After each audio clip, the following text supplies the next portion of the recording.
Hi everyone, we're looking at our technique series and today I'm putting my money where my mouth is. We're talking plank. So yesterday I did give poor Joe Wicks a little bit of stick for that really bad plank that he did.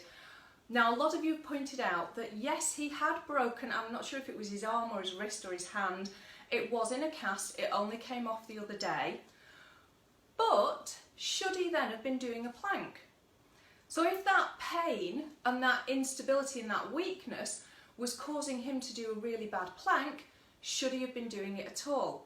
So this is why whenever I say to you, if you've got an issue or an injury, stay at this level, that's because I know if you try to progress that exercise on and do a tougher version, your body is going to compromise in some way.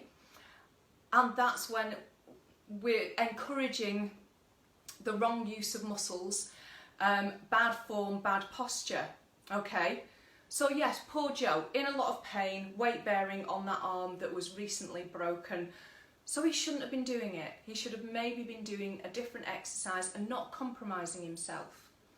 Okay, so we're going to have a look at plank today. What you're going to need to work through a plank series is a wall, okay? A chair or maybe a kitchen counter and then a clear working area. So I'm going to talk you through what we are actually doing with a plank. So if you think of standing in your good posture, okay, look at the line that you're making. We want to translate that from vertical to nearly horizontal. Okay, it needs to be the same posture.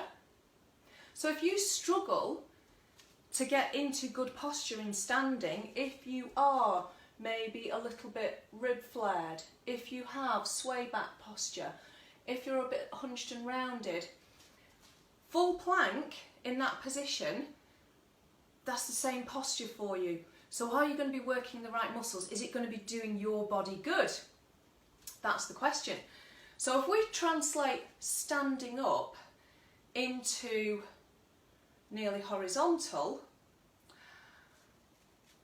we're working more muscles because we're now going against gravity. Okay, so what muscles are we going to be needing? You're going to be needing your entire core. Okay, so that's all your abdominals, that's all your back muscles, your glutes, your legs, and in particular, shoulder stabilizers. So that is your serratus. Okay, this is the muscle that wraps around from your ribs and into your shoulder blades.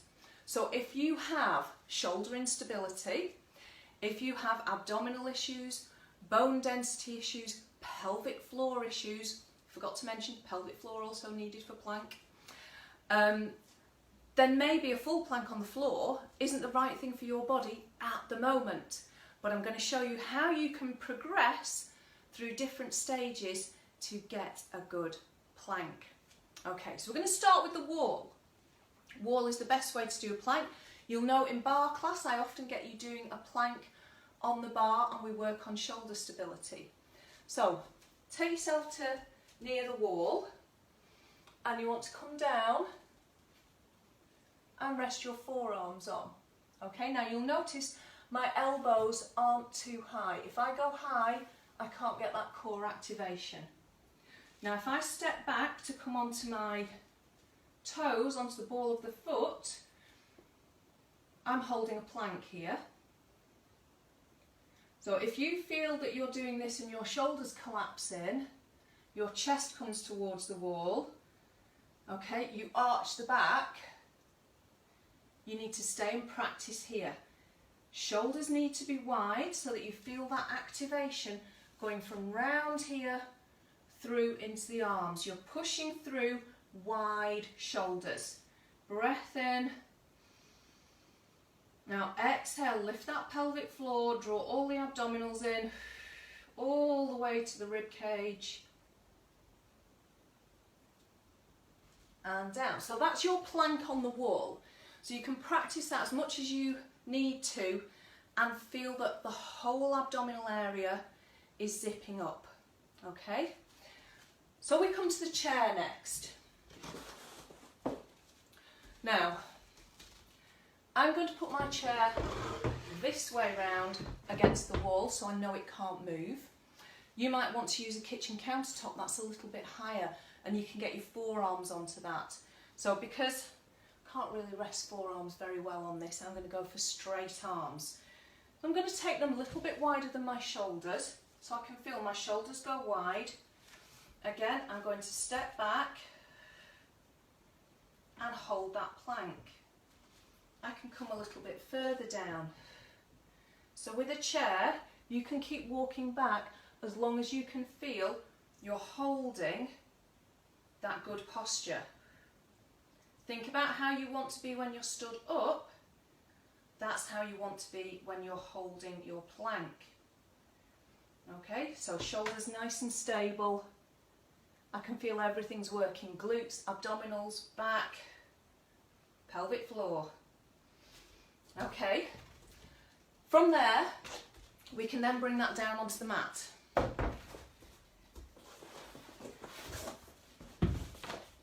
Now, some of you might be very familiar with semi-plank, which is what I often use to get you used to that plank position. Okay, so if we come down into 4-point position, can you hold good posture there? Okay, wide hands, wide shoulders. So again, if you sink in, maybe you're not ready for that plank yet. Same if you are a shoulder breather and you tend to have lots of tension up here and you use these muscles a lot. These ones are going to be very deactivated.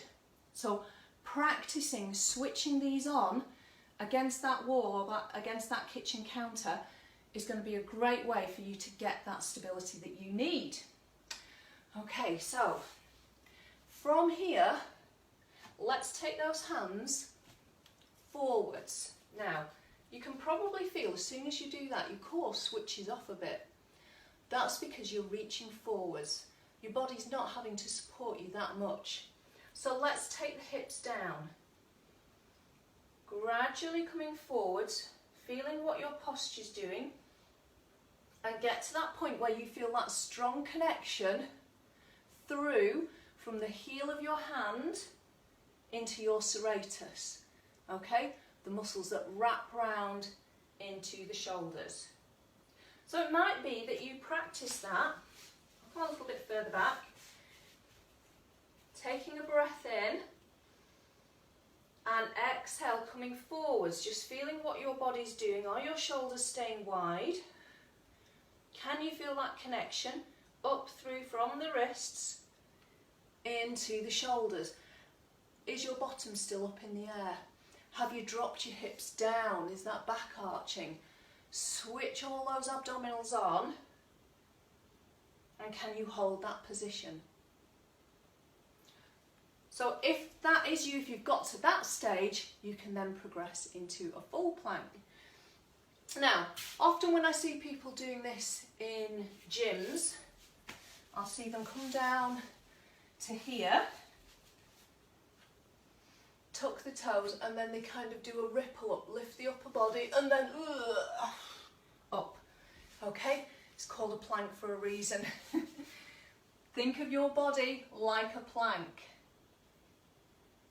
So resting down, shoulders wide. I can feel that I'm pressing into my forearms already, abdominals in. Exhale, push. Now I'm aiming for that posture to be the same as when I am stood up. But now I can really feel abdominals, pelvic floor, back, shoulders, everything working really hard. And that is how you can work through and progress to a really good plank so that your body isn't compromising.